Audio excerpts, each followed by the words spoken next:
Not on behalf of the state, Your Honor. No, Your Honor.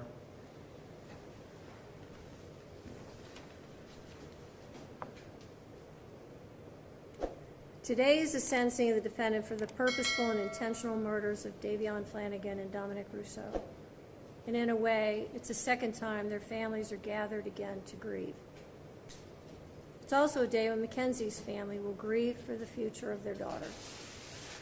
All three of these families and the friends of these families are suffering, and all of their lives have been irrevocably changed because of the actions of the defendant.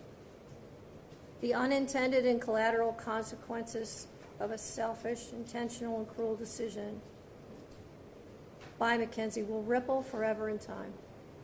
It's literally changed history because it's ended two lives.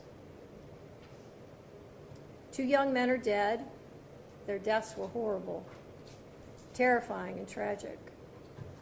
I will say again, if any reasonable person reviews Exhibit 802, there can be no doubt in your mind what happened this night. There can be no doubt of the absolute terror of the two people in that car. The defendant controlled all the events. She chose the day. Specifically, she chose a day just before her 18th birthday. She chose to drive the car, the time to drive the car. She chose an obscure, previously scouted route through an industrial parkway. She chose the target to hit and the victims. She chose the means and the method to follow through. And she planned and purposefully executed the events of July 31st, 2022. The review of the evidence supports the factual findings, the forensic testimony, the testimony of the first responders, the testimony of the emergency room doctors who treated the defendant, the testimony of the coroner's medical examiner, the testimony of those who knew the victims and the defendant, and the testimony of the BMV official who provided evidence that not only did the defendant deny any medical condition when applying for her license, which her mother co-signed and attested to, but also that just after the accident, Mackenzie renewed her driver's license and again denied any medical condition. In fact, the defendant was so concerned about driving that, as the state mentioned, during the investigation, she asked if they could just suspend her license for 10 years.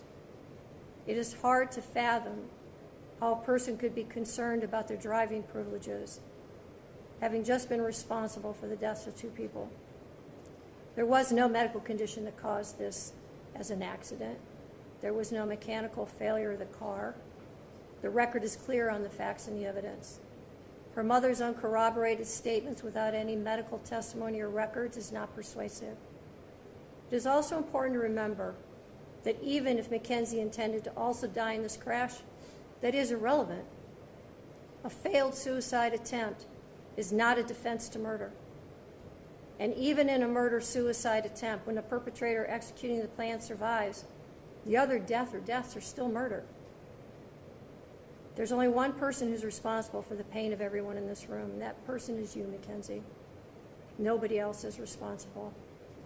This isn't the fault of Dominic's family, or Davion's family, or your family. And I know that each of you have asked your questions to yourselves, what if? What if I had done this or that? The truth of it is, none of us can control the intentions of another. And when there is a purposeful intent to harm or kill someone, it is the perpetrator alone who bears the responsibility for the choice and the consequences and the harm that follows. The difficulty for sentencing today, honestly, is whether or not I believe you should get consecutive sentences. I'm troubled that should I give you a concurrent sentence, that people will believe that somehow I'm being disrespectful to one of the victims. And on the other hand, I have to weigh the punishment. There's a very good likelihood, Mackenzie, that you will spend the rest of your life in prison. That won't be up to me. That will be up to the parole board, and that will be up to you to a great extent. I understand that the pain in this room wants me to impose the harshest sentence, but I don't believe that would be the appropriate sentence, because I do believe that Mackenzie will not be out in 15 years. So she's sentenced on count 2, the murder of Davion Flanagan, 15 years to life.